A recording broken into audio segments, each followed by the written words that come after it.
This is the BBC. This podcast is supported by advertising outside the UK. BBC Sounds. Music, radio, podcasts.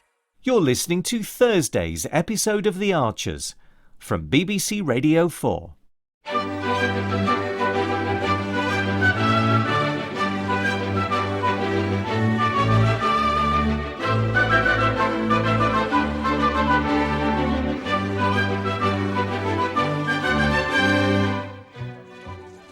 Sorry, Amy, was it a flat white or a latte? Oh, flat white, please. Right. Oh, it's Chris. What's he saying? Dunno, just a sec. I hope he's saying sorry. Oh, he's already said sorry. Has he? Yeah, I went round there yesterday. It's all sorted out. Oh, right. Yeah, we just got him on a really bad day. Well, he's very lucky that you're so understanding. What does his message say? Do I want to go round for a takeaway, his treat, by way of further apology? Oh, that is nice. You gonna go? Yeah, definitely. We told Alice we'd look after him, didn't we? So, how did it go? Oh, Phoebe, it's hard to put into words. It's a lovely place, isn't it? The Remembrance Garden. I'm glad you went. Me too. This time, it was amazing. Good. Tom came with me for the first time. He'd never been before? He just, I don't know, he couldn't face it, I suppose. Well, that must have been upsetting. For you, I mean. Oh, I don't know about that. It was kind of messy at the time. And it was sort of easier to keep the Remembrance Garden to myself. Or I thought it was easier. But being there with Tom and hearing what it was like for him and just seeing him grieve, it was really, well, lovely. Oh, Kirsty. The way he talked about Ren. I felt like I'm not alone with this. I thought I was, but I'm not. Tom feels the same way I do. But I didn't know that up until yesterday. Isn't that crazy that I didn't know that? I suppose it is a bit. I took Philip there once or twice. Did you? And I really wish I hadn't. Yeah, I'm sure. Oh, he was so supportive and everything. But when I found out what kind of person he was, well, it sort of tainted the garden for me. Of course it did. But yesterday, with Tom, I feel like I got it back. That feeling of peace. He didn't realise, but Tom sort of restored the garden for me somehow. That's beautiful. And how are you feeling about, him having twins? You won't tell anyone else, will you? Not till they do. Of course not. I'm okay. I mean, I am jealous. I just am. Because you're human. I've got to find a way to manage that. Manage being human? Well, yeah, maybe. I am also genuinely happy for them. I know you are. Wow. What? The flat. Looks amazing. I wouldn't go that far. I would. Spick and span, like a Disney film where the elves have been or something. Elves? You know what I mean. There are no elves, just me. You shamed me into it. Oh, I didn't. Don't say that. I was joking. Oh. But not entirely. Chris. No, mainly I thought I can't have Amy coming around here and feeling like she's got to clean for me, because that is just pathetic. I mean, pathetic of me, not you. Glad you made that clear. Yeah. Good save. So, what do you fancy? What do I fancy? Takeaways. Oh, yeah, takeaways. We have several options, possibly of varying quality, but here's the menus. Oh, well, what do you want? No, you're choosing. I'm paying. It's the least I could do. Tom's not here, I'm afraid, if it was him you're after. Oh, no, that's fine. I hope you don't mind, but I've brought a couple of things over for the twins. Oh, Kirsty. I just need to explain what they are. OK. I've been keeping these 2 blankets that were made for Ren. One that my mum made and the other one my cousin did. And I think they're beautiful. And I'd really like your twins to have them. If that was OK with you. Are you sure? I'm really sure. I love the idea of these blankets that were made with such love and hope. I love the idea of them being used. And Ren would have been the twins' big brother, wouldn't he? So it's like they're getting his hand-me-downs, in the grand tradition of siblings. That's true. They're all clean and ready to use. I gave them a wash. They'd been stored away for a few years, obviously. I think it's a gorgeous offer. But I'm afraid you might regret giving them away. I don't think I will. I've got a few other baby things that belong to Ren, so it's not like the blankets are the only thing I've got left of him. Right. And this feels like a really joyful thing to do. Giving the blankets to your twins. Okay. So you're basically not allowed to refuse. You've talked me around. Good. Thank you. Oh, thank you. I really am happy for you, Natasha. I want you to know that. I do know that. Oh, sorry. Don't be sorry.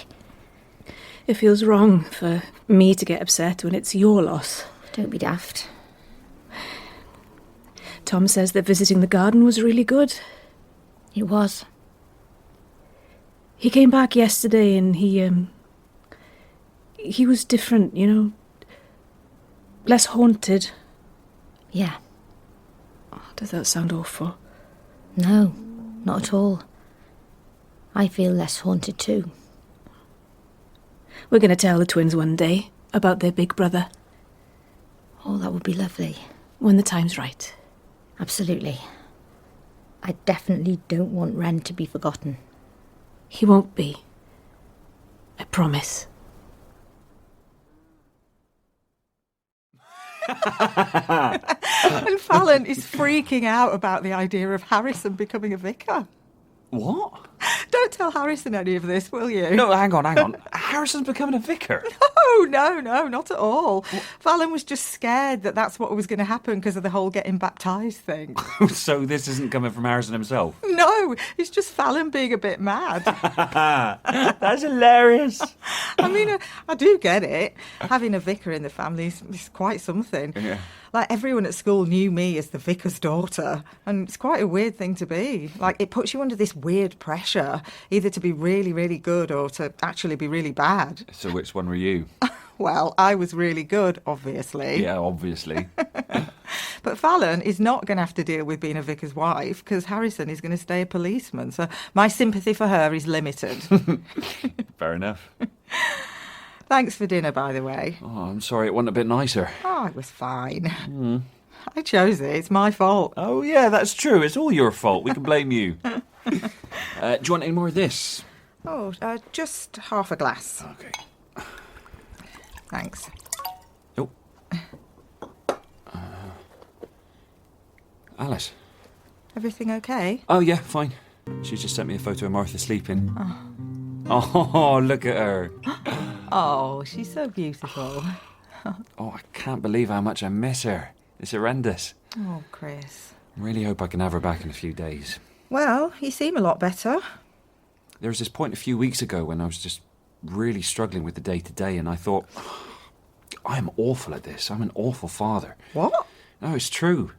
I mean, everyone says it's really hard, and you don't believe them. You think they're overdoing it, but sometimes it's so hard it feels ridiculous. It feels impossible, and you can't understand how the human race has actually survived if looking after a baby is this much of a challenge. But you've had so much going on, Chris, with Alice and everything. Oh, that's true, I know, but still. I think you're a really amazing dad. No, I'm like C- at best. You are not a C-. I mean, I'd give you an A+. That's because you feel sorry for me. I don't feel sorry for you. Why would I feel sorry for you? Because my life has fallen apart. Well, yeah, there is that. You're supposed to disagree with that bit. I mean, do you really think that you and Alice, well, that it's definitely over? Yeah, I guess so. Oh, I'm sorry. What can you do? Okay, so things are difficult right now, and they're not going the way you imagined. You can say that again. But life doesn't do what we think it's going to do, ever. Well, that's true. I mean, I never imagined that I'd give up my job, move home with Dad and start dog walking for a living. Yeah, I bet. And you've got a lovely, amazing daughter. You love your job. I do love my job. And you're a brilliant dad, as I think we've established. I don't think we've established that at all. And you're great looking. Thanks. You know, I meant that in a supportive friend kind of way. Oh, yeah, no, yeah, I know. Good. You know what I meant. Objectively, you are a very good-looking man. That's all I meant.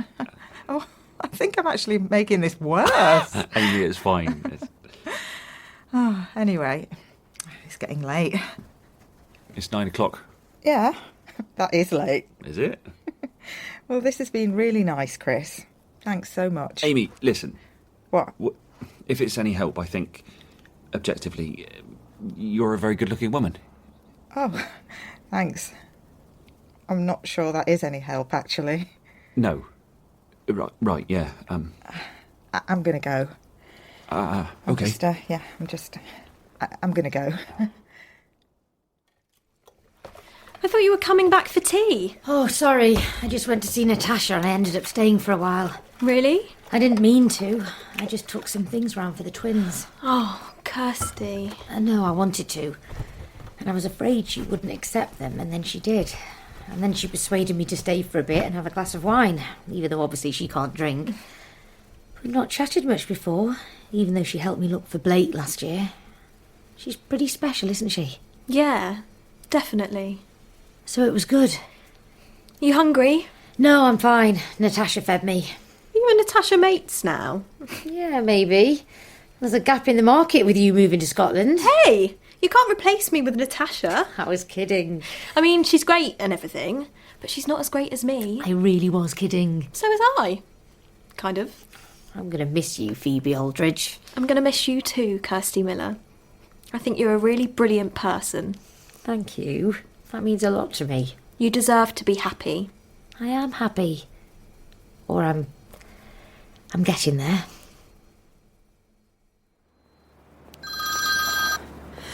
Hi, Fallon. Hey, are you still at Chris's? No, I just left. How was it? Oh, yeah, it was really nice. Really good. You sound a bit... What? You're not covering for him, are you? Covering for him? Yeah. No, not at all. He'd really cleaned the flat. Had he? Yeah, it was so clean we could have eaten off the kitchen floor. Huh.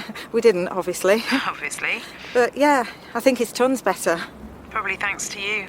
Oh, I don't think so. I don't think I had anything to do with it. He's lucky to have you as a friend. I think you're giving me way too much credit. Yeah, that's because you don't give yourself nearly enough. Well, anyway. Honestly, I mean it, Amy. I don't know what Chris and Alice would do without you. I really don't.